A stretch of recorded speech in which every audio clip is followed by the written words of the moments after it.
Welcome back. This is Dan Havey with CF Ninja Hacks, and in this video we're going to take a look at how can we capture somebody's first, last name, and email address and then append that to a link. And in our case right here, it's going to be appending it to a Calendly link so that somebody can click on the button, take them to Calendly, and they can sign up and book some of your time. So let's just see how this works to begin with. We got our information here. So I got in our first name and last name. Now, if you don't want to do first and last, you could just do first, or you could do full name. You just have to modify slightly how we're going to set up the code here.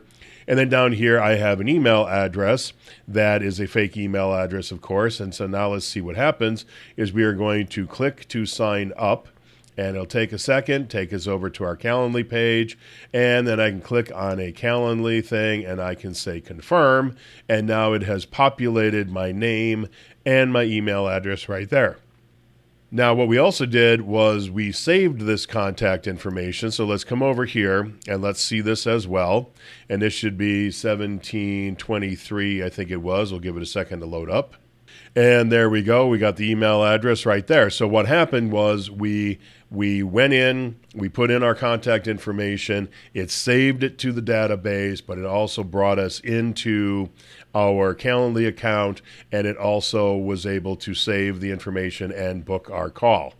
So now let's take a look at how we actually had to set this up. So the first thing you want to do is, in our case here, like I said, we're using Calendly. You might be using some other system out there. So what you have to do is you have to go into your account and do a couple things. First off, what I had to do here was I had to Google and say, okay, Calendly, if we're going to be sending this information, first off, can we be sending the information?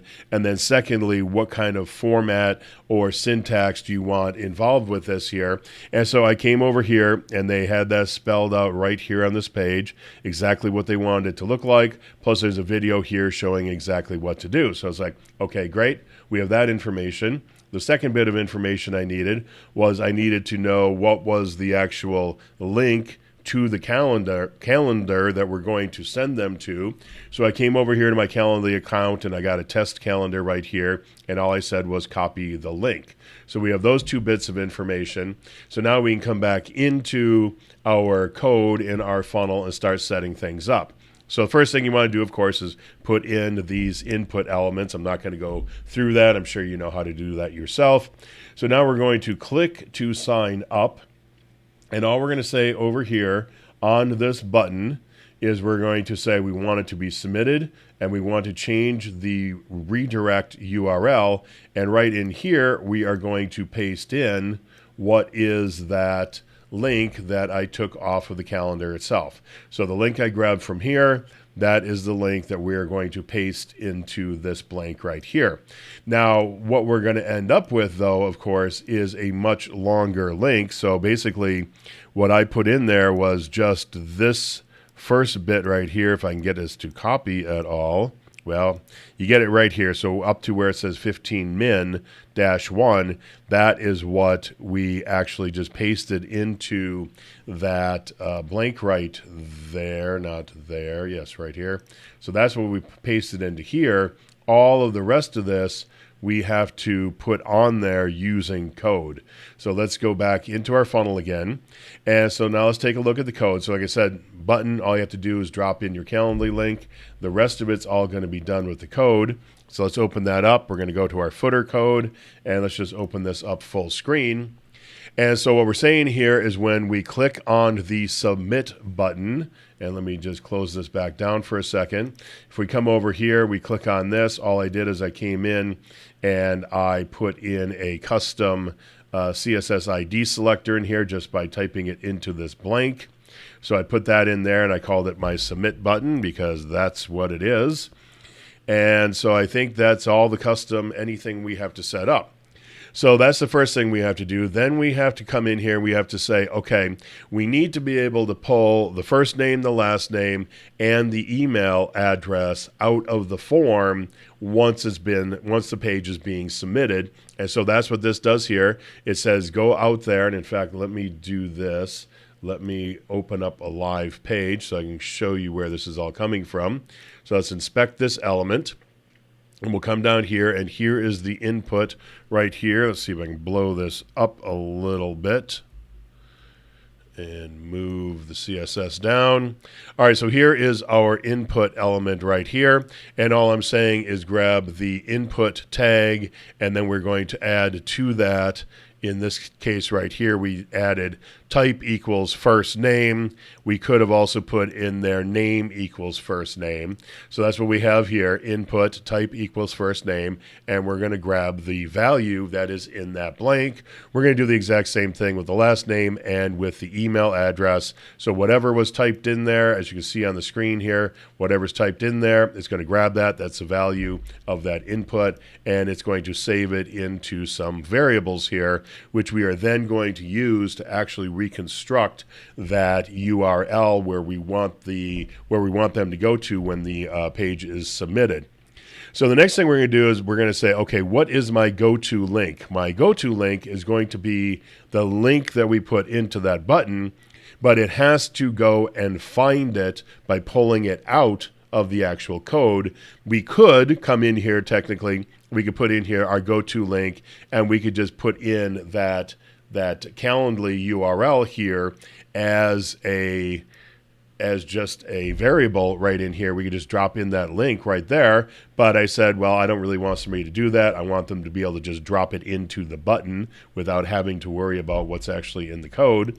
So if we go to that button then, let's just go here and inspect this button.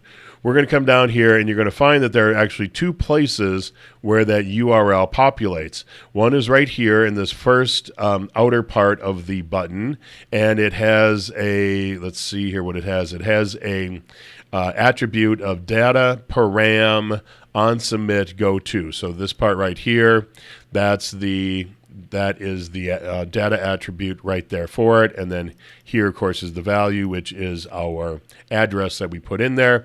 Then in the inner part of the button, we have almost identical thing here. We have data on submit, go to, and then the rest of it here is, again, that Calendly link. So it's actually in two different places.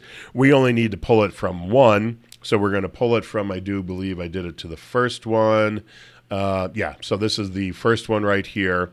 And what we're saying is, so go into this button. So again, here's our button, submit button right there. We're going to go into our submit button with the ID right there. We're going to find this parameter of the on submit go to, and we're going to grab a hold of its value and pull it out. So you don't have to put value on this like we did up here. It just knows that with an attribute, that if you put in the attribute like this, it's actually looking for the value, and it will then assign it to that variable right there. And then we can start building out what is our new link that we want them to go to. So that's why I got here our new go-to link, takes the old go-to link, and then adds in here a string, which is question mark name equals. Well, again, I got that from right over here. We got question mark name equals, and then we got to put in the first name and the last name, and in between it wanted, in this case here, it really wanted a space. But what happened was, and this was kind of by accident, is I actually put in a plus sign there because the %20 would not work. But I put in a plus sign, and it worked just fine, and it actually put the space in between, as you saw that when we were on the booking page here, it came in just fine. So it is working good as a plus sign, not as a space. So then we put in our variable here of input first, which we got up here at the top. We put in the plus sign, then we put in our input last, and then again, ampersand email equals, which again came from over here, ampersand email equals, and then again, the very last part here was our input email. So there we go. We took all the variables, we took the old URL, the Calendly link that we put into the button, we added them all in together, we created a new URL that we want them to go to, and then as we saw over here, that new URL actually will exist in these two different elements, in the parent element and the child element of the button. It's in both places. I didn't know if I needed to replicate it again in both places. So I just did in both places. And so again, I'm just saying here, the submit button and then the inner part of the submit button, the A.L button, what we did is then we again gave it an attribute, and that attribute's value is equal to the new go-to link. So when we click the button, what you will see is it will populate that information in there, and then it will go to it as you saw on the page. So watch over here. As I click the button, it should just do it very quickly. You'll see a bunch of flashing over here, which is signifying that it's changing out the link for us. Boom, you saw the yellow there, and then it takes us over here to Calendly. So that is it, just a couple of lines of jQuery code right here in order to be able to grab the first name, the last name, the email address, append it to the link, and then send somebody there when they submit the form. So if you got any questions, just let me know.